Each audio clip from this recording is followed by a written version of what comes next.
Sir வணக்கம். இப்போது இந்த பாட்டாளி மக்கள் கட்சி இவ்வளவு நாளாக ரகசியமாக அந்த கூட்டணி பேச்சுவார்த்தை யாருடன் என்பதாக முடிவெடுக்காமல் அதிகாரப்பூர்வமாக அறிவிக்காமல் அது நீடித்துக் கொண்டே இருந்தது. நாளை சேலத்தில் நடைபெறும் கூட்டத்தில் அன்புமணி ராமதாஸ் பங்கேற்பார் என்றும் அதற்காக அறை கூட புக் செய்து விட்டது என்றதெல்லாம் தகவல் வெளியான நிலையில் நேற்று ஒரு திடீர் திருப்பமாக இந்த சேலம் நிர்வாகி பாமகவின் முக்கிய நிர்வாகி இந்த அருள் நேரடியாக அதிமுக பொதுச் செயலாளர் சந்தித்து ஒரு பேச்சுவார்த்தை நடத்தி இருப்பதாகவும் இன்றும் அதிமுக தொகுதி பங்கீட்டுக் குழுவினர் டாக்டர் ராமதாஸை சந்திக்க இருப்பதாகவும் தகவல் வெளியாகி இருக்கிறது. இவ்வாறு பாமக பாஜக கூட்டணி ஒரு முறியக்கூடிய சூழ்நிலையில் இருப்பதாக தகவல் வெளியாகி இருக்கிறது. இது யாருக்கு சாதகமாக அமையும் சார்? நிச்சயமா அதிமுகவுக்கு சாதகமான நடவடிக்கை தான் ஏற்பட்டுக் கொண்டிருக்கிறது.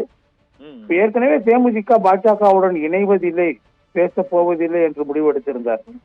அவர்களுடைய மாவட்ட செயலாளர்கள் கூட்டத்துல செயலாளர்கள் அனைவரும் கிட்டத்தட்ட ஒருங்கிணைந்து பாஜகவுடன் கூட்டணியில் போகக்கூடாது, அதிமுகவுடன் தான் கூட்டணி வைக்க வேண்டும் என்று அறுதியாக சொல்லிவிட்டதாக அவர்களுடைய பொதுச் செயலாளர் திருமதி பிரேமலதா விஜயகாந்த் அவர்களே தெரிவித்திருந்தார். இந்த நிலையில் அவர்கள் பாஜகவுடன் பேசுவதை நிறுத்தி கொண்டார்கள். அதிமுகவுடன் தொடர்ந்து பேசிக் கொண்டிருக்கிறார்கள். அவர்கள் ஒரு மக்களவை ஒரு இடத்தை ராஜ்யசபா சீட்டு ஒன்று கேட்பதாக தெரிகிறது. யாருக்குமே நாங்கள் ராஜ்யசபா சீட்டு தரமாட்டோம் என்று அதிமுக இறுதியாக அறிவித்து விட்டது. அவங்களுக்கு 2025 ஜூன்ல தான் ஒரு 6 சீட் அவங்களுக்கு கிடைக்கும். அப்பதான் அதுக்கான தேர்தல் நடக்கும். அப்பதான் அவங்களுக்கு ஒண்ணு கிடைக்கும், 1-2 கிடைக்க வாய்ப்பு இருக்கு. அதை நாங்க இப்போது அதை பற்றி ஒன்று சொல்ல முடியாதுன்னு அவங்க தெளிவா சொல்லிட்டாங்க. இந்த நிலையில அந்த இன்னும் கூட தேமுதிக 6 சீட்டுக்காக கோரிக்கையை வைத்துக் கொண்டிருக்கிறார்கள். அதுலதான் ஏதோ அவங்களுக்குள்ள ஒரு தடங்கள் இருக்குது என்று கேள்விப்படுகிறேன். ஆனாலும் இன்றைக்கு நாளைக்குள்ள அவங்க முடிச்சாகணும். அவங்களும் விருப்ப மனுக்களை கொடுக்க ஆரம்பிச்சுட்டாங்க, நேர்காணல் இறங்க போறாங்க. அதனால முடிவு செய்ய வேண்டிய கட்டாயத்தில் அவங்களும் இருக்கிறாங்க. அதனால இன்னைக்கு தேமுதிகவோட பேச்சுவார்த்தையில ஒரு இறுதியான முடிவு எட்டப்படும் என்று நான் நினைக்கிறேன். பாமக பொறுத்தவரையில் அவங்க ஊசலாட்டத்திலே இருக்கிறாங்க. பாஜக கூட்டணியோடும் அதிமுக கூட்டணியோடும் ஒரே நேரத்துல இங்கும் அங்குமாக பேசிக் கொண்டிருப்பது என்பது அவருடைய வழக்கம்.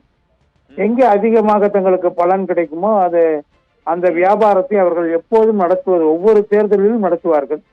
இந்த தேர்தலிலும் அந்த வியாபாரத்தை நடத்துகிறார்கள். ஒரு கட்டத்தில் அவங்க கட்சியில் இருக்கக்கூடிய தேமுதிக மாதிரியே கட்சியில் இருக்கக்கூடிய நிர்வாகிகள் பாஜகவோட போறதை அவங்க விரும்பல. அது வாய்ப்பு இருக்காது. அதிமுக போனாதான் ஒரு சில தொகுதிகளை ஜெயிப்பதற்கு வாய்ப்பு இருக்கு. அதிமுக ஏறுமுகத்தில் இருக்கிறது என்று அந்த நிர்வாகிகள் கருதுவதால் நிர்வாகிகள் கூட்டத்தை கூட்ட முயற்சி செய்து நேற்றைக்கு முன்தினம் அதை ரத்து செய்து விட்டார்கள். அதனால திரும்ப அவங்க தைலாபுரத்துல எல்லா தலைவர்களும் கூடி திரு ராமதாஸ் அவர்களுடன் பேசி ஏதோ அதிமுக போடுறது என்று முடிவு எடுத்திருக்கிறார்கள் கேள்விப்படுகிறோம். அதுல ஒரு தகவல் வருது, நாளைக்கு அதை பற்றி இன்னைக்கு இரவோ நாளை காலையிலயோ அது குறித்து பேசுவதாக அவர்கள் முடிவு செய்திருப்பதாகவும், அதற்காக அன்புமணி ராமதாஸுக்கு ஒரு ஹோட்டல் அறை கூட புக் செய்து விட்டதாகவும் சொல்றாங்க.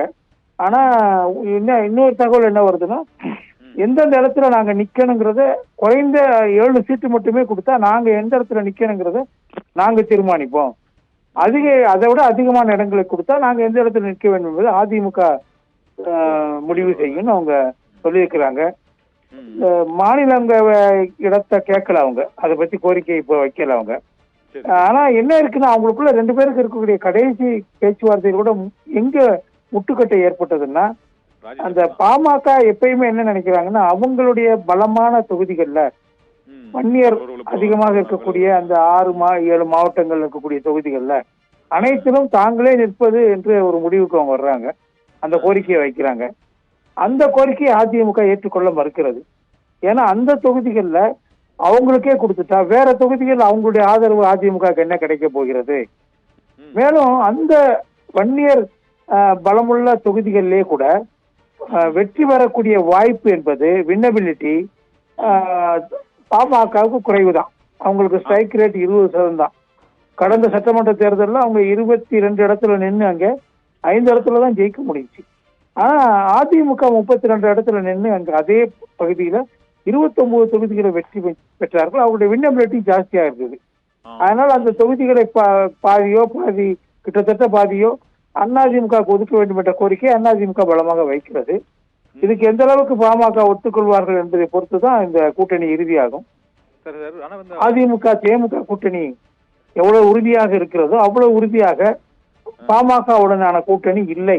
இன்னும் இந்த நேரத்தில் கூட தொங்கு நிலையில் தான் இருக்கிறது. ஊசலாட்டத்துல தான் அவர்கள் இருக்கு. சரி. பாஜகவுடன் செல்வதற்கு மத்திய அரசில் அமைச்சர் பதவி கேட்டார்கள். அதுவும் கேபினெட் அந்தஸ்தில் இருக்கக்கூடிய பதவி கேட்டாங்க.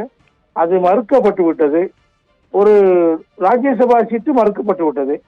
அதனாலதான் அவங்க அங்கிருந்து வெளியேறி இங்கிட்டு வந்திருக்கதா கேள்வி. சரி. அவங்களுடைய கட்சி நிர்வாகிகளும் தொண்டர்களும் 10.5% இடஒதுக்கீட்டை உள்ஒதுக்கீட்டை நமக்கு அதிமுக அரசு தான் கொடுத்தது, அதனால நம்ம அதிமுகவோட தான் போகணும் என்ற நன்றியை பாராட்டுகிறார்கள்.